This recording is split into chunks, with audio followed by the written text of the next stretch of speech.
wabarakatuh.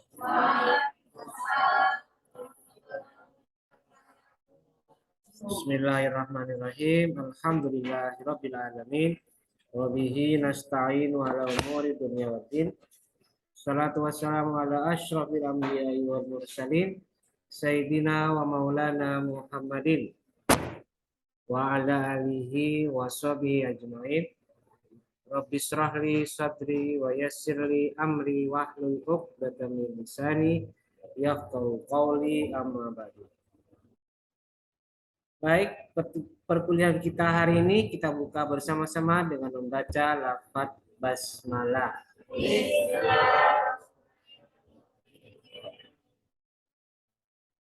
Baik, absen sudah bisa dibuka.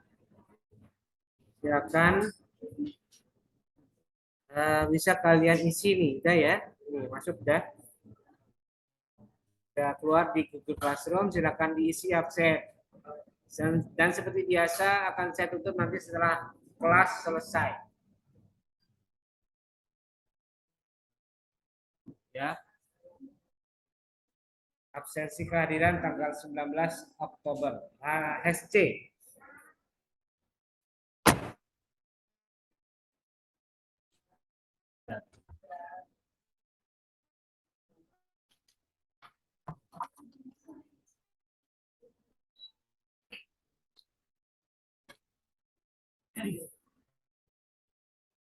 Baik, materi sudah saya share di grup, di Google Classroom sejak kemarin.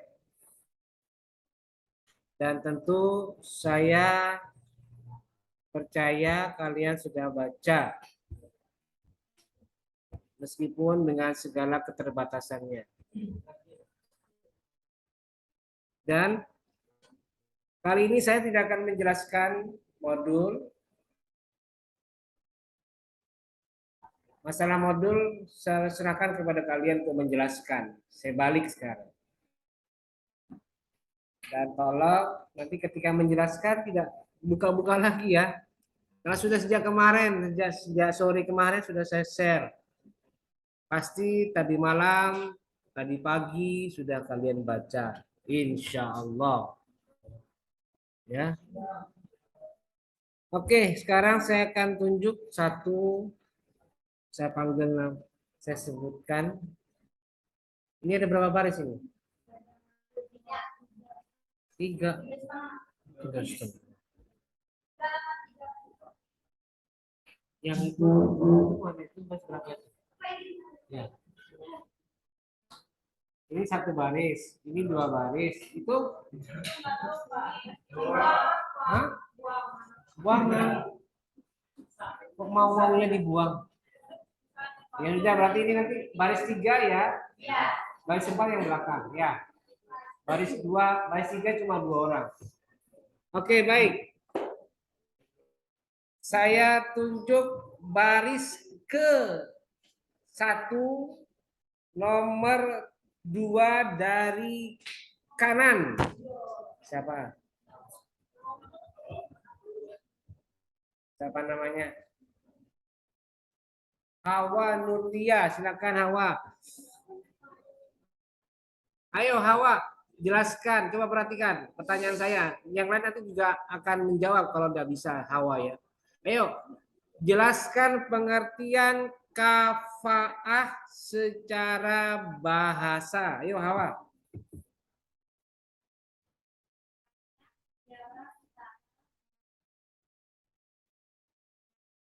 Setara, seimbang, terus bahasa Arabnya. Nah, masih oleh semuanya ini. Ayo Hawa. Hai.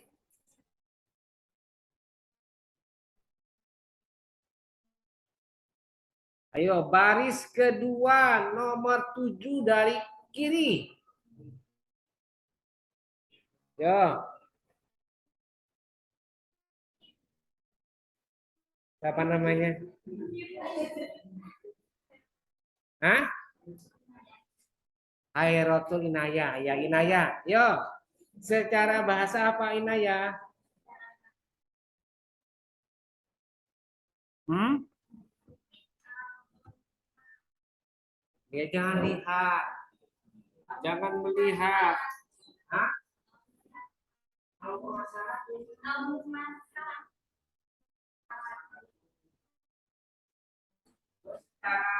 istilah, tuh.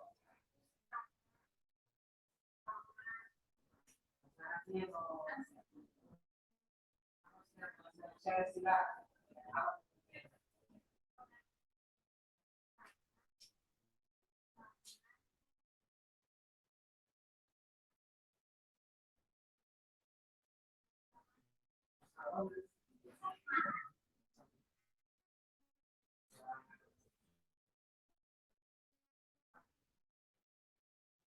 Baris keempat nomor 5 dari kiri.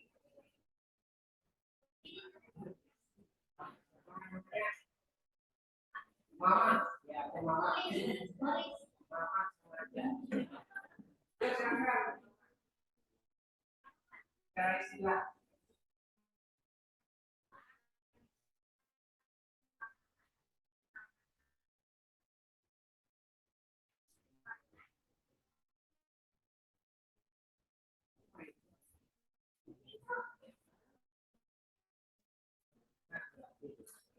Baca berarti mama. Baca. Diperhatikan ada yang bisa. Jadi secara istilah,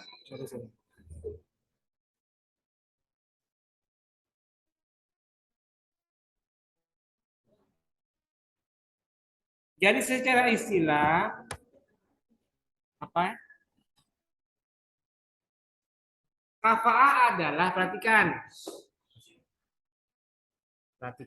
Kafa'ah adalah secara bahasa adalah al-mumasalatu dan al-musawatu. Seimbang, sederajat, sama. Sedangkan secara istilah, kafa'ah adalah al-mumasalatu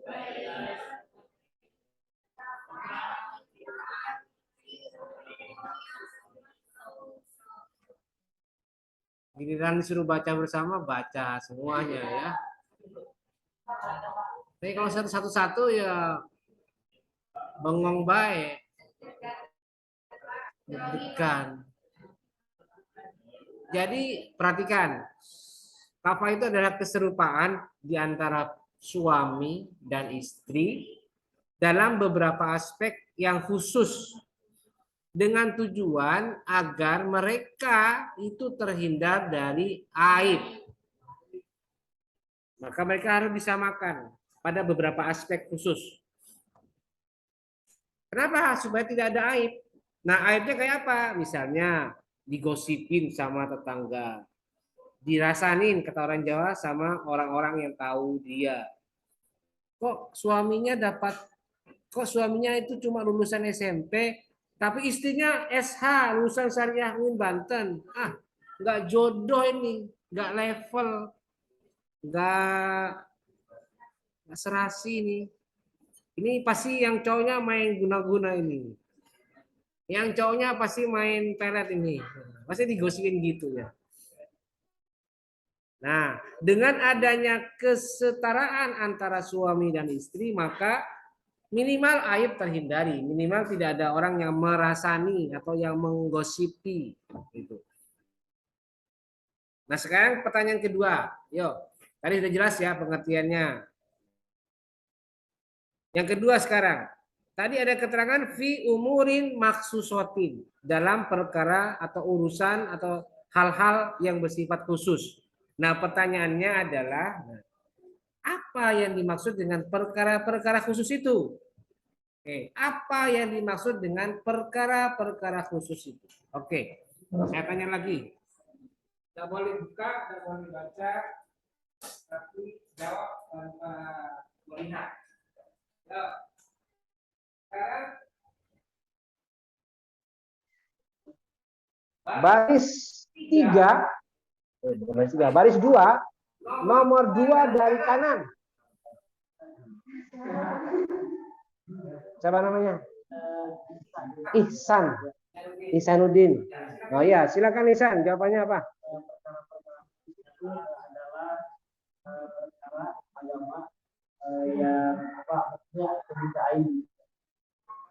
Faktor agama yang khususnya lebih aib. Berarti sama satu itu ya. Oh, berarti satu itu. Berarti bukan dua, satu. Agama atau aib. Kan pakai atau. Tadi atau itu. Kalau atau itu berarti satu. Hah? Satu, dua, cuma itu. Bukan gitu penjelasannya. Di modul udah begitu. Belum tepat penjelasannya. Karena bukan itu modul. Isi modulnya menjelaskan kayak begitu. Oke, berikutnya. Baris pertama, nomor 3 dari kiri. Siapa? Tasya Anjani, silakan. Apa Pak faktor-faktor khusus? Iya. Faktor-faktor khusus antara lain itu agama, nasab, kemerdekaan, kerjaan. Cuma itu. Kalau menurut Malikiyah, faktor-faktor khusus itu adalah faktor agama yang aktif dan keadaan aib gitu Pak. Keadaan aib yang Tadi lupa keadaan bebas dari aib. aib terus apa lagi? Terus keadaan bebas dari aib itu menurut Malikiyah. Terus kalau yang menurut jumhur ulama, faktor-faktor khusus itu antara lain agama, nasab, kemerdekaan, pekerjaan. Kalau menurut Hanafiyah dan Hanabilah, faktor-faktor khusus itu tambahannya itu Pak, harta dan kekayaan. Nah, ya udah saya perbaiki ya. Jadi gini. Perhatikan. Apa yang dimaksud dengan faktor-faktor khusus itu? Ada perbedaan ulama ketika melihat yang dimaksud faktor khusus itu bagaimana. Menurut Malikiyah, ya, perhatikan. Menurut Malikiyah, yang dimaksud dengan faktor khusus itu adalah satu, agama. Jadi artinya apa? Orang yang mau berumah tangga, calon suami dan calon istri harus satu agama, tidak boleh tidak. Itu habis semua mazhab menganut itu. Agama itu mutlak, tidak boleh tidak. Jadi seorang pasangan atau satu pasangan mau menikah tapi mereka beda agama itu ditolak karena tidak kafaah secara mutlak. Syariat tidak menghendaki itu. Kalau orang laki-laki Islam, perempuannya harus Islam. Tidak boleh laki-laki Islam, perempuannya non-Muslim atau Kristen, atau Buddha, Hindu dan sebagainya. Tidak boleh. Harus satu agama. Itu satu. Yang kedua menurut Malikiyah adalah faktor aib. Adanya aib atau cacat yang bisa menyebabkan suami itu melakukan pilihan. Artinya apa? Misalnya suaminya itu atau istrinya sama aja ya, istrinya itu divonis memiliki kista dalam kandungannya, dalam rahimnya, sehingga akhirnya oleh dokter kandungan dinyatakan ini tidak bisa punya anak. Kenapa? Karena rahimnya mau diangkat karena ada tumor kista, katanya begitu, sehingga tidak bisa punya anak. Nah ini bisa menjadi aib dan suami bisa untuk menggagalkan pernikahannya. Kenapa? Karena dia punya aib, karena memiliki penyakit yang tidak dapat disembuhkan. Gitu ya. Memang mazhab Malikiyah terkenal sebagai mazhab yang mengutamakan kesehatan dalam sebuah pilihan. Makanya mazhab Malikiyah mensyaratkan kalau perempuan yang sakit itu tidak boleh dinikahi, haram dinikahi, tapi untuk sementara. Menurut mazhab Malikiyah. Jadi gitu ya, mazhab Malikiyah mensyaratkan dua, kafah itu dua, satu agama dan kedua faktor aib. Nah, sedangkan menurut mazhab jumhur ulama, yang dimaksud dengan faktor khusus itu adalah satu apa? Agama. Kedua, nasab. Tiga, merdeka. Artinya bukan budak gitu ya. Yang keempat karena kenapa tadi? Pekerjaan. Nah, sedangkan mazhab Hanafi yang menambahkan satu lagi apa? Kekayaan. Jadi kafa'ah itu bisa dia dari segi agama, pekerjaan, nasab, merdeka atau pekerjaan atau harta itu juga termasuk. Nah, itu faktor-faktor khusus yang dimaksud di dalam konsep kafaah. Nah, sekarang pertanyaan terakhir. Ya, pertanyaan terakhir sekarang. Silakan dijawab bagi yang saya tunjuk. Oke, pertanyaannya adalah bagaimana hukum kafaah menurut para ulama? Bagaimana hukum kafaah menurut para ulama? Oke. Baris keempat nomor 5 dari kanan. Oh, sudah tadi ya? Nomor 6 dari kanan. Siapa namanya? Dia, silakan dia. Dia siapa namanya? Dia. Oke, yuk, dia silakan. Yuk. Oh, masih baca? Kok masih baca? Ayo. Lah. Berulang baca itu. Oke, perhatikan.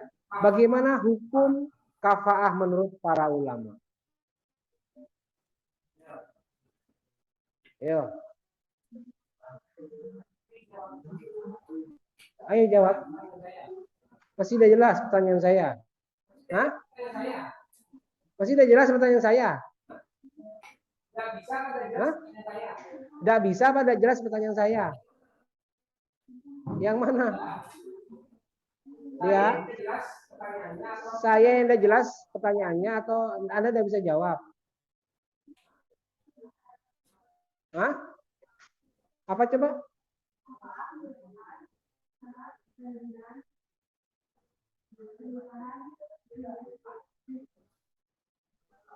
Terus?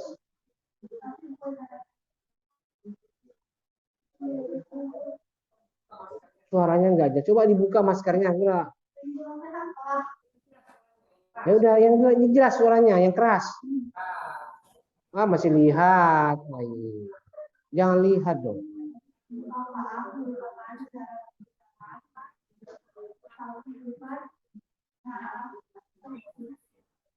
Cuma itu. Kan panjang itu, yang lain masih ada. Itu menurut siapa? Itu juga ada penjelasannya. Terus yang lain? Hah? Nah, lihat lagi. Nggak bisa dia. Berikutnya baris nomor 1, baris nomor 1, nomor 3 dari kiri. 3 dari kanan.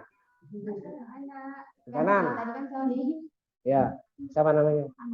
Ana Amerina, silakan.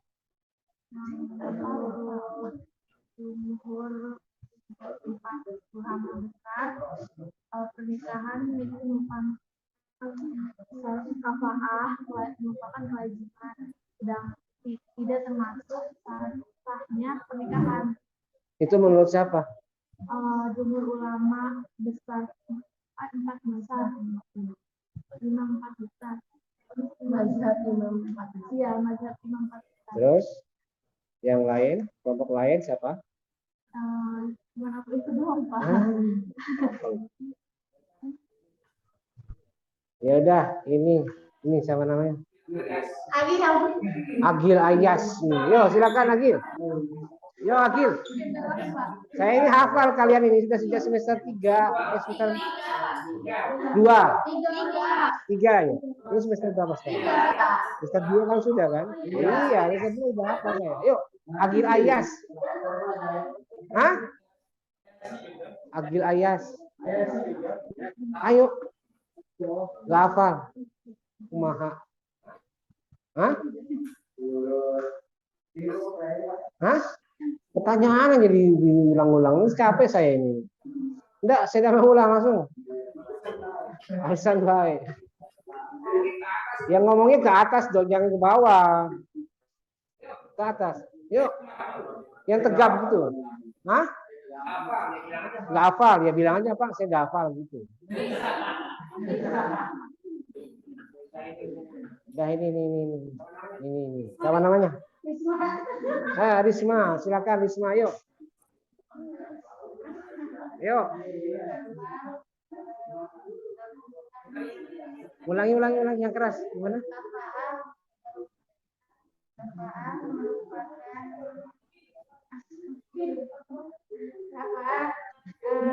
Salah satu syarat pernikahan. Bukan. Gimana sih? Jangan lama-lama ntar dulunya.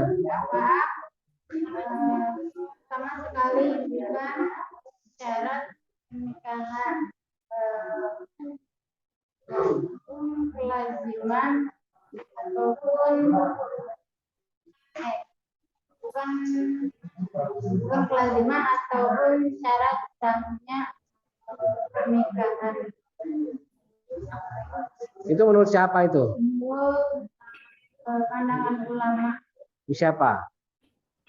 Menurut ulama. Ya ulama siapa, kan banyak ulama. Ada keterangannya di situ ulama apa gitu. Hanafiyah. Hanafiyah dari mana? Terus yang satu lagi kelompok berikutnya apa pandangannya?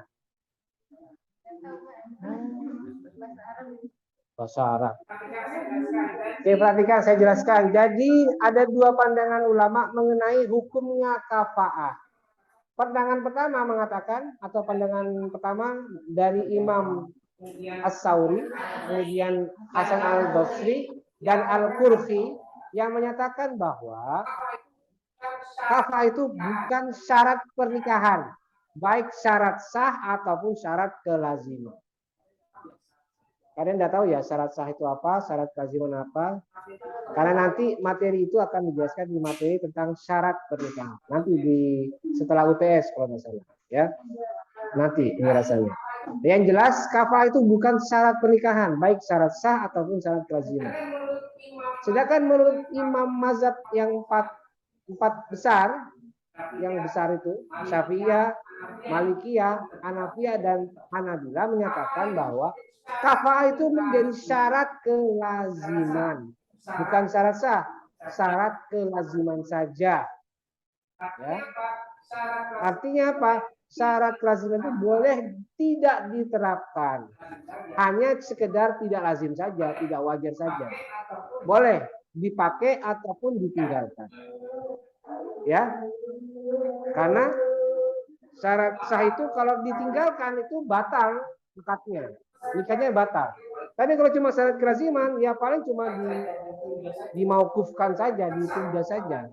Tapi tetap sah akad nikahnya, tetap sah. Kenapa? Karena syarat kelaziman cuma sekedar syarat, misalnya harus rasyid,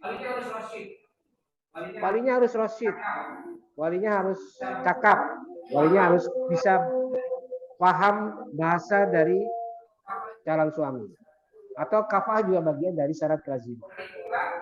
Ya, nah itulah materi tentang kafa'ah. Kita dengar akan dulu ya.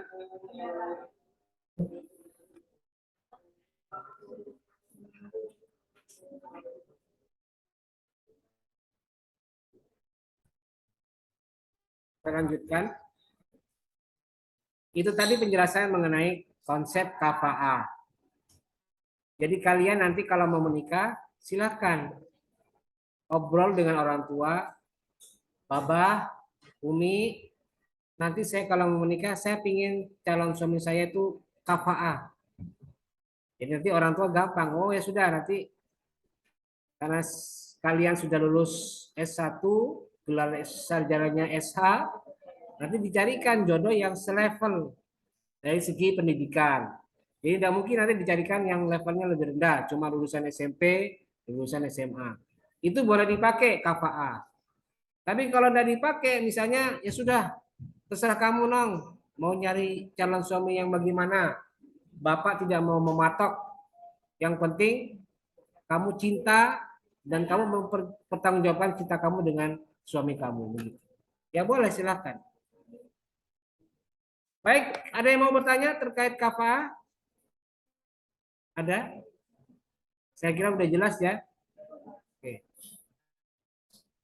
Berikutnya saya akan lanjutkan dengan penjelasan mengenai UTS. Oke, silakan kembali ke Google Classroom, lihat. Dilihat Google Classroom-nya sekarang. Nah, sudah masuk ya pengumuman mengenai UTS. Jadi, UTS kita akan dilaksanakan tanggal 26 Oktober 2022 hari Rabu jam 10.50 seperti jadwal kuliah minggu depan ya. Memang ini berbeda dengan jadwalnya fakultas. Fakultas barusan mengumumkan UTS akan dilaksanakan tanggal 31 sampai 4 November. Agak berbeda ya. Tapi saya sudah tetap, ya sudahlah, saya tetap melaksanakan tanggal sekian, 26. Karena pertimbangannya saya mengikuti SK Rektor tentang kalender akademik. Di kalender akademik itu ada keterangan tanggal 20, 26 Oktober itu UTS. Jadi saya pegangannya itu. Makanya saya sudah terlanjur dulu di awal-awal kuliah kan saya rapel. Materi 1, materi 2 jadi 1. Kemudian setelah itu saya menyampaikan kuliah secara daring di Zoom meeting. Itu kenapa saya mengikuti aturan dari SK Rektor UTS tanggal 20 sampai 26. Maka saya rapel. Tapi ternyata ada perubahan ya sudah saya terlanjur jadi tidak usah ada masalah. Tidak mengikuti tidak apa-apa. Saya sudah lapor ke fakultas minta izin UTS-nya lebih awal. Tidak apa-apa katanya. Ya, oke. Nah, berikutnya terkait UTS juga bahwa UTS ini akan dilaksanakan secara online. Hah? Ya MKS saja, tidak tahu kalau MK lain ya itu urusan masing-masing dosen. Yang jelas UTS saya MK Fikih Munakahat itu online. Jadi sama kayak kemarin-kemarin itu ya waktu di semester 2 online pakai Google Form. Tapi tidak kayak kemarin pelaksanaannya. Memang online tapi pengawasannya secara offline. Saya hadir di kelas, kita hadir di kelas. Jadi tidak boleh nanti kalau UTS-nya, Pak saya UTS-nya dari rumah Pak, nggak boleh, nggak bisa. Karena tidak saya buka untuk yang di luar, harus ada di kelas ini. Yang ujian itu ada di kelas ini. Jadi tidak boleh di luar. Dan kalau misalnya ada yang berhalangan hari besok tanggal 26, maka itu saya anggap tidak ikut UTS normal. Nanti akan saya buatkan UTS susulan. Gitu ya. Di sini ada nggak yang nggak bisa hadir? Kemungkinan tanggal 26. Karena mungkin ada kegiatan apa gitu, nggak tahu ya. Nah, cutting ya. Cuttingnya udah masuk hari ini. PPL. Ya nanti kemungkinan yang cutting itu ya ikut ujian UTS susulan, gitu ya. Nah berikutnya terkait UTS online, nanti UTS-nya akan dilaksanakan di ruangan ini, di kelas ini. Caranya gimana? Karena kalian pasti dulu waktu masuk semester 1 kan belum pernah ujian offline kan ya? Pernah sekali. Semester 1. Semester 2. Oh sempat ada yang offline ya? Berapa MK itu? 1. Ya udah. Jadi nanti pada saat UTS kelas ini di setting dulu, nggak numpuk kayak begini nih, nggak ngerumpel, gerombol, enggak. Akan dibuatkan jarak antar mahasiswa. Jadi berapa baris ini? 1, 2, 3, 4. Ya sekitar 7 baris. Nah nanti ke belakang mengikuti gitu ya. Jadi enggak rapat kayak begini. Jadi saya kalau jalan enggak bisa lewat sini, enggak bisa. Terlalu sempit, terlalu mepet. Nah, jadi nanti ada celah di antara mahasiswa dan nanti tolong dibawa alat ujiannya. Tapi bukan alat tulis karena saya tidak membuat Karena ujiannya bebas dari kertas, jadi nggak perlu pakai alat tulis. Tapi bawa apa? Nah, yang punya laptop silakan dibawa. Berapa orang yang punya laptop di sini? Hah? Berapa orang? Coba angkat tangan yang punya laptop. 1, 2, 3, 4, 5, 6, 7, 8, 9, 10. Cuma 10. Ya, tolong dibawa yang punya laptop ya. Yang tidak punya, tidak apa-apa, pakai HP. Boleh. Tapi tolong nanti saat UTS tidak boleh buka selain Google Form. Ya. Ini untuk mengantisipasi adanya upaya-upaya ilegal yang dilakukan oleh mahasiswa. Saya bilang ilegal karena tidak sah itu. Kayak dulu semester 2 tuh. Itu hampir rata-rata saya lihat kok jawabannya pada mirip ini. Kayaknya copy paste dari temannya ini. Ujiannya bareng-bareng bersebelahan.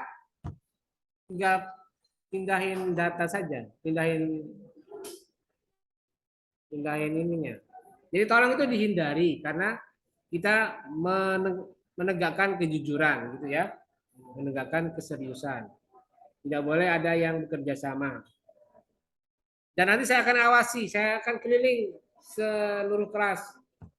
Akan mengecek siapa yang sambil curi-curi kesempatan. Ya, tidak boleh. Harus jujur. Nah, untuk soalnya itu ada 13 soal. 10 soal itu benar salah. 3 soalnya itu esai. Waktunya 30 menit. Pendek. Awalnya saya mikir kok 30 menit ya, saya coba masukkan 50 menit. Tapi terlalu lama itu kayaknya. Kenapa? Soalnya kan cuma benar salah. Ya sebentar. Benar salah itu kan paling tidak 5 menit selesai. Ya mikir kan 5 menit masa sampai 5 menit mikirnya. Hah? Ya 10 menit lah. Mikir 10 menit itu 1 sampai 10. Tapi yang sisanya 20 menit itu cukup untuk esai. 20 menit. Hah? Ngapain kamu 40 menit jawab kayak gitu? Cuma 3 soal. Cukup 30 menit total. Ya. Jadi itu waktunya 30 menit untuk mengerjakan UTS. Dan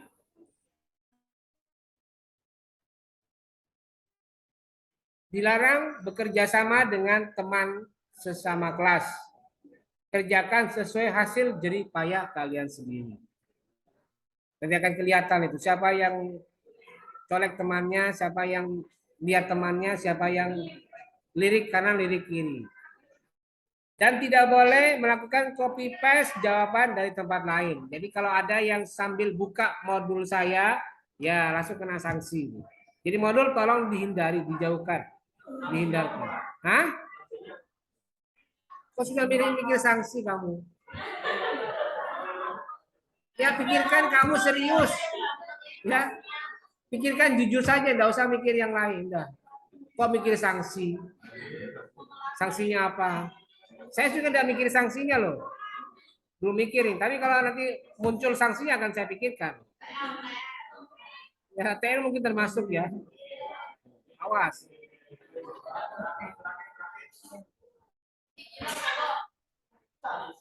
Nah, soalnya kamu sudah memaksa saya untuk mikir sanksinya. Memaksa saya untuk mikir, ya sudah saya pikirkan. Dan masukan TL itu bagus juga itu nanti.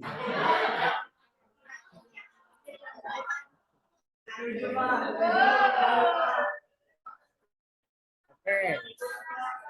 Ya. Ya, sudah cukup dah. Itu bisa dipikirkan nanti. Ya. Berikutnya adalah tentang kendala nomor berapa ini? Nomor 11. Nomor 10. Soal UTS hanya bisa dikerjakan dengan akun email resmi dari kampus yang berdomain @winbanten.ac.id. Jadi kalau ada di antara kalian yang mengalami kendala dalam absen misalnya, atau ngisi absen atau masuk ke Google Classroom, maka itu berarti tandanya kalian harus laporan dulu ke Pustekipad karena menyangkut daftar email kampus. Tapi kalau selama ini tidak ada masalah ya sudah berarti kelar. Tapi ada yang bilang, Pak, saya kok kadang kalau mau absen setiap hari itu gagal terus, Pak. Gimana, Pak? Nah, itu berarti sinyal kemungkinannya. Jadi kalau misalnya ada yang mengalami kendala sinyal, maka saya cari solusi gimana? Ganti kartu. Atau minta hotspot tethering temannya. Itu. Coba di sini, yang pakai kartu Indosat siapa? Banyak ya, 5 orang, 6. Indosat ada sinyal enggak? Lemot. Nah. Simpati bagus nggak? Simpati? Bagus. Excel bagus nggak? Excel sama Axis bagus ya. Smart Friend bagus nggak? Hah? Ada yang punya Smart Friend? Bagus. Mungkin yang Indosat perlu nanti dibagi tetheringnya ya, dibagi. Karena kan kadang saya saja ini ya, saya pakai kartu Indosat ini. Memang bagus sekarang ini dari tadi tidak pernah mati ini. Zoom. Ya, bagus ini. Dari tadi saya di kelas D juga bagus. Tapi tidak tahu minggu depan. Nah, kalau misalnya jelek dan tiba-tiba putus, tolong yang punya kartu lain bisa berbagi cateringnya ya, hotspotnya. Gitu solusinya ya. Nah, itulah penjelasan saya mengenai UTS minggu depan. Ada yang mau bertanya? Silakan. Ya, Agil, kenapa? Ada IPS apa ya? Itu tugas individu itu digabung sama UTS apa UTS, Pak? Nilainya Pak ya, individu Pak. Tugas individu ya, 1 sampai 4 tuh ya. Itu beda. Kan gini ya, sumber nilai itu ada 4. Satu satu kehadiran, 2 UTS, nilai UTS, 3 nilai UAS, dan yang keempat tugas terstruktur. Untuk kehadiran sudah absen saya pakai. Kemudian UTS, nanti UTS. UAS, nanti UAS. Yang keempat tugas terstruktur. Nah, untuk tugas terstruktur, saya ambil dari tugas-tugas yang saya berikan selama ini. Yang sudah dan yang akan. Ada berapa totalnya? Yang 4 dan nanti setelah UTS ada berapa? Sekitar 4 lagi ya. Sekitar 3 lagi kalau tidak salah. Jadi total kalau tidak salah ada 7 tugas untuk MK Fikih Munakaah. Nah, kalau misalnya semuanya lengkap dan bagus semua, insya Allah nilainya bagus. UTS-nya bagus, UAS-nya bagus, tugasnya dikerjakan semuanya, dikumpulkan dan bagus-bagus. Maka tidak usah khawatir nilainya di bawah, tidak akan di bawah A minus. Ya minimal A minus. Gitu ya. Jadi tolong diperhatikan. Jadi jangan komplain kalau ternyata UTS-nya jelek, UAS-nya jelek, tapi kumpulkan tugas, komplain ke saya. Pak, kok saya dapat nilai B minus? Saya sudah ngumpulin tugas loh, Pak. Saya rajin, Pak. Loh, UAS-nya gimana? UTS-nya gimana? Nah, ternyata jelek di situ, maka wajar nilainya rendah. Gitu ya. Ada patokannya, ada standarnya. Gitu. Kenapa?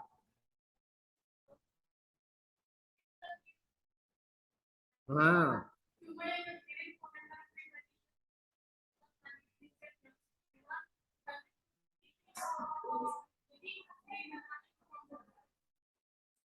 Kamu ngirimnya tepat waktu awalnya.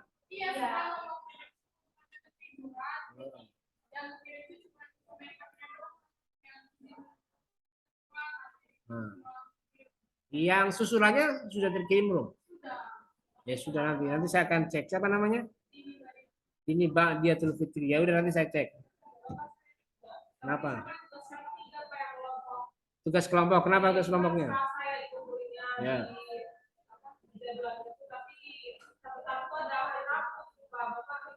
Ini harusnya Rabu karena kan